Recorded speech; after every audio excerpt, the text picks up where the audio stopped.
Hello and welcome everyone to the carving of mandibular lateral incisor.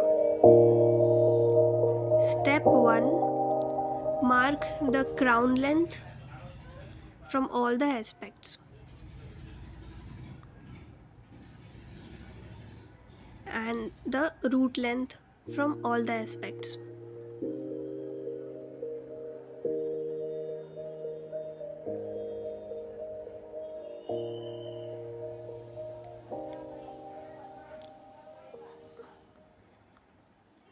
Followed by marking the rough trapezoid shape on the wax block. It gives you a direction for the shape and you can assess how much wax must be cut out.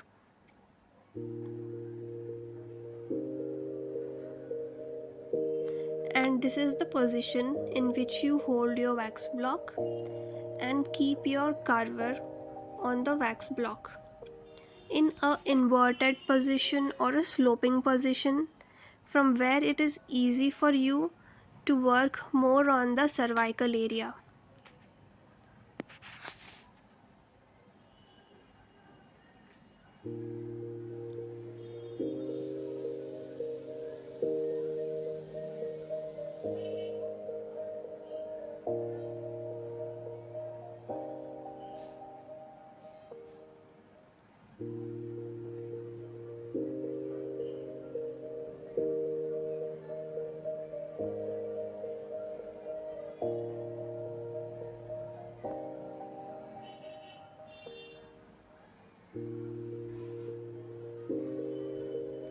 One side is done and the another side is waiting to be carved, and following the same steps, holding it in this position, holding the carver in a sloping position and working again on the cervical area more to carve it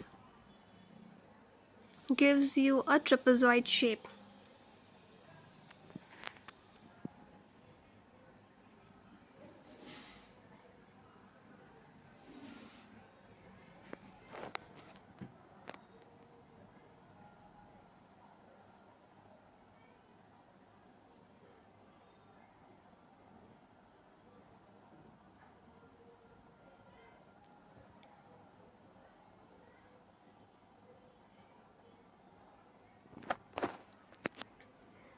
The crown is intentionally bulkier, and yeah, moving on to the another step, that is rough triangular shape from the mesial and distal aspect. For that I have marked a midline because the incisal tip is in the midline of the wax block, and carve a triangular shape. Now you can see the excess wax which must be carved out.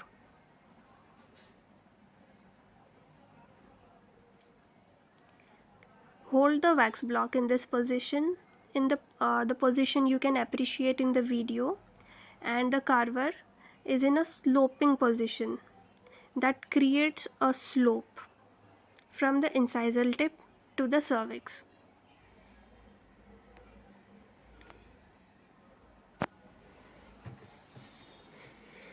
You can also follow this method of creating a slope like effect on the crown.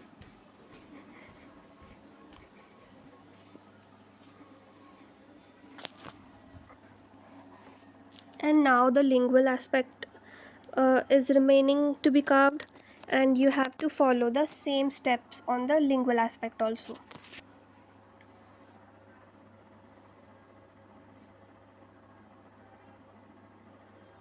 Hold the wax block tightly, don't let it slip, and hold the carver properly and try to make some slopes from the wax block.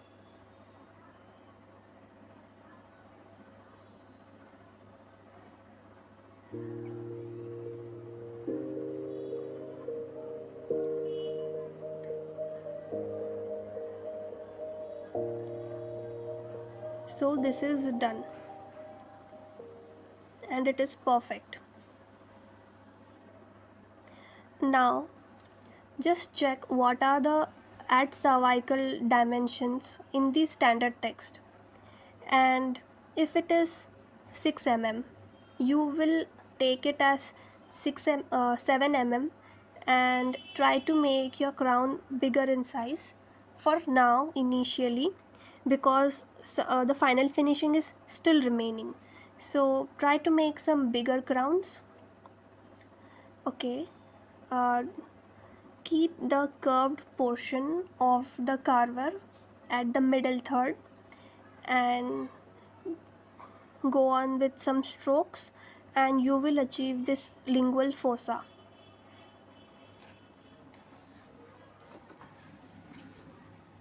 So this is a very basic shape of a mandibular lateral incisor. When you check it from the occlusal aspect, the crown is roughly circular.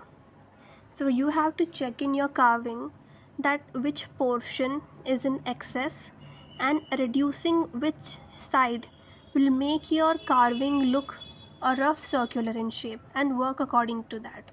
Here I can see that the mesiodistal dimension was more, which was making it look lengthier, and here I am working on the mesiodistal aspect, and I'm trying to make it more circular from all the sides by working on the corners.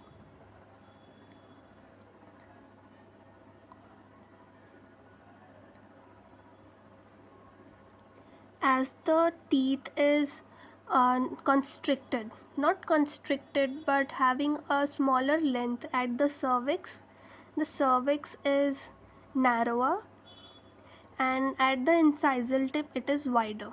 It is like a inverted triangle. So keep that shape in your mind and replicate the same thing in the wax block.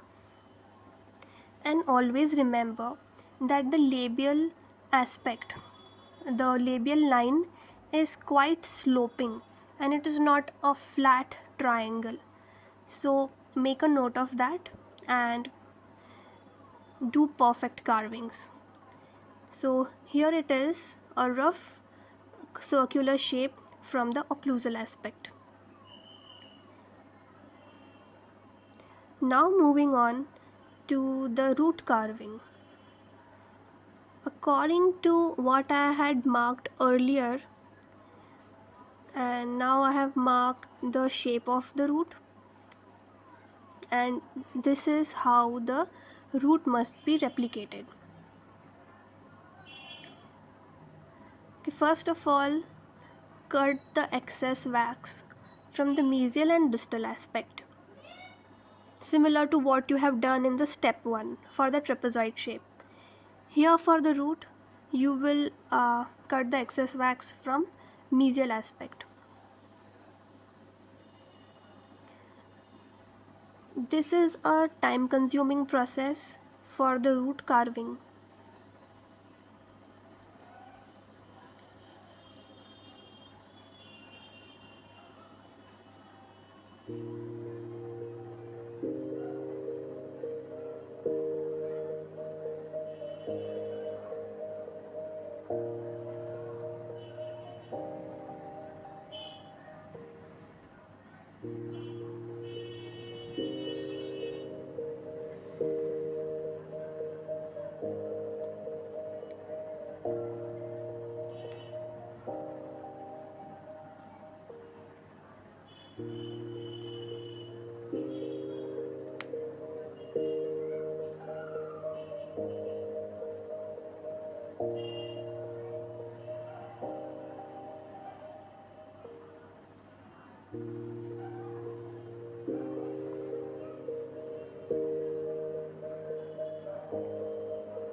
Okay, so one side is done, and I will move on to the another side.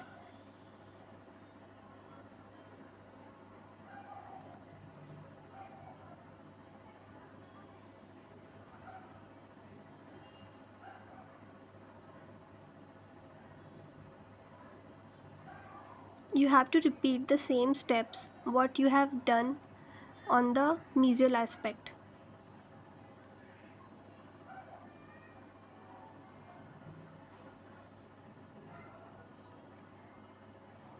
keep your carver in a sloping kind of direction because the root is tapering at the apex, and then go on carving.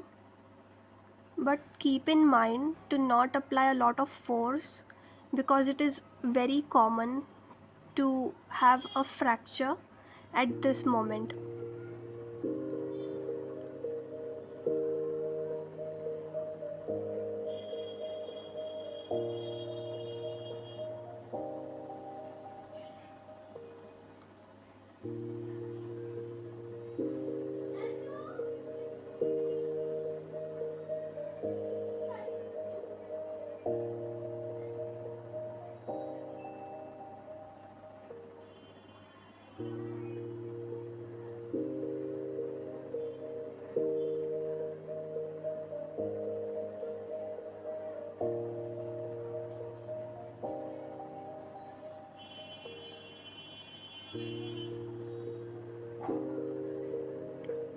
I actually use the blunt portion of the carver, which is actually the non working end, because I feel it is straight and it will give me a more working area for root and doing more carving. Because if I use the curved surface here, it can make deep depressions unknowingly. Okay, now moving on to the another step. From mesial and distal aspect, it looks like a inverted conical, or you can imagine a inverted isosceles triangle. Yeah, I have marked the shape, and according to the marking, you can assess how much is the extra wax that must be carved out.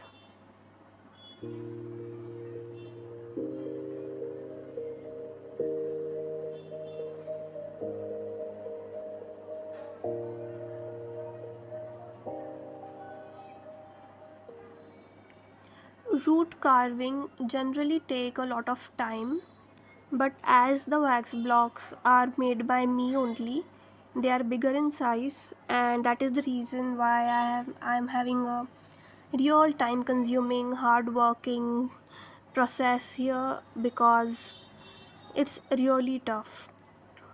There's a lot of chunk of wax that must be carved out to make that lateral incisor happen.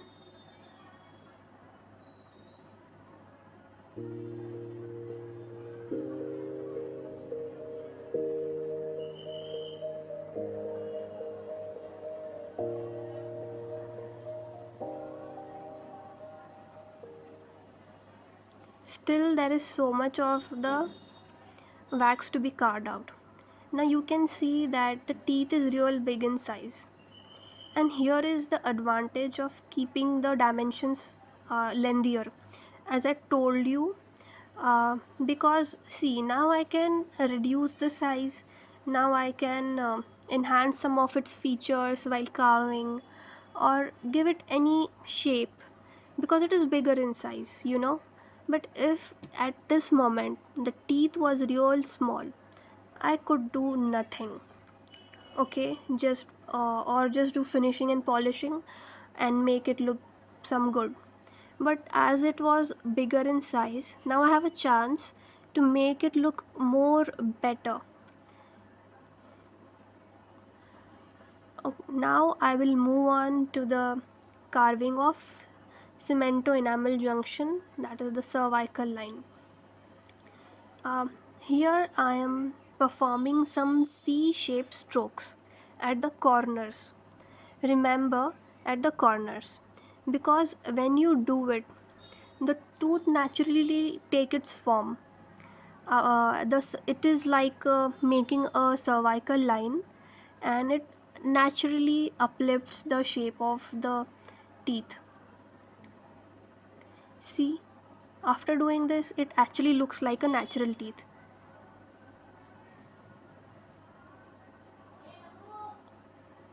Now I can see the bulkier root, and the root is not bulkier at the CEJ. It is thin, it is tapering, and it is blending with the cervical line. So, similarly, while replicating it, just carve out the excess wax you see wherever.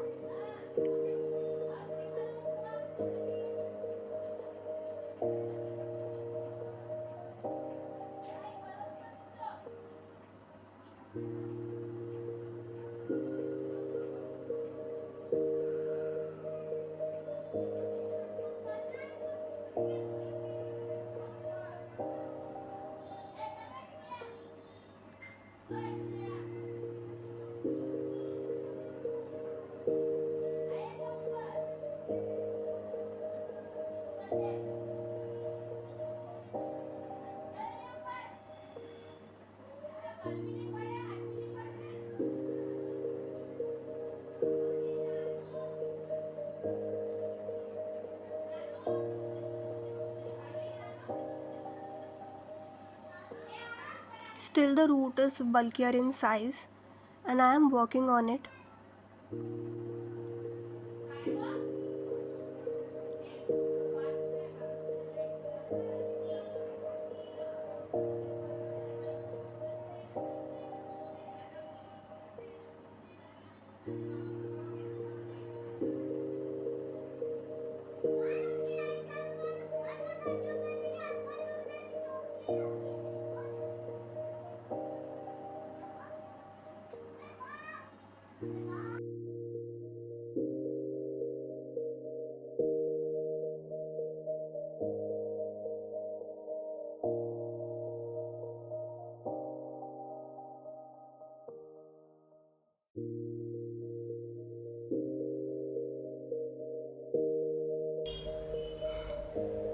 I am keeping on repeating the same steps again and again, so until the desired shape is achieved.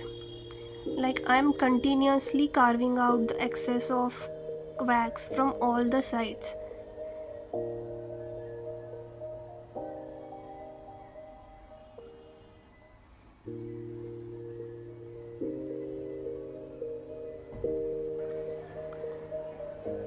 So it was bulky from the apical third root, so that is the reason why I am carving more wax from the apical third now.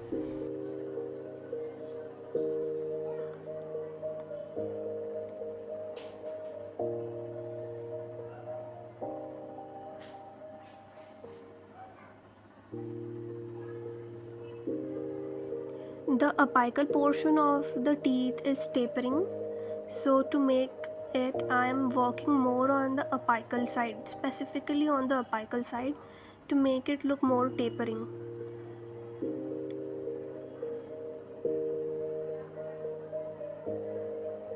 Okay, I'm trying to enhance the cervical line here. And remember, the cervical line is not a deep depression, it is just a thin line demarcating the enamel and cementum.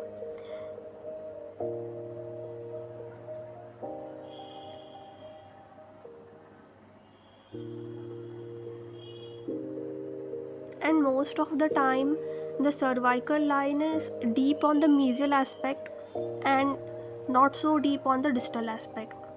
And the root is always, in most of the time, root is always tilted towards the distal aspect, and the distal developmental depression on the root is more pronounced. So all these things keep in mind. And if you want to lengthen your root more while it is on the wax block, you can give this kind of deep depressions.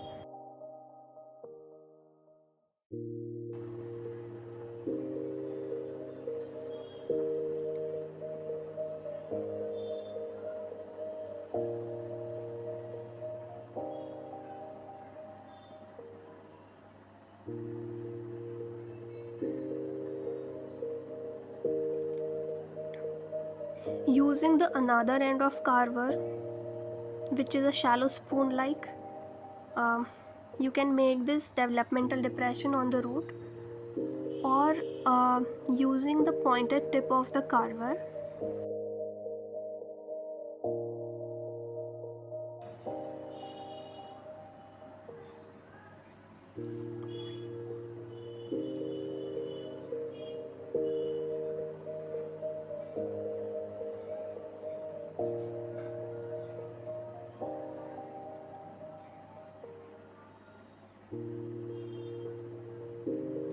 So I have made the developmental grooves on both the sides.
So this is after a good finishing and polishing. The tooth is really excellent. It follows all the characteristic feature of a mandibular lateral incisor. This is how I planned earlier. Everything is according to what I had planned, and it is really amazing like how I have replicated it into a wax block.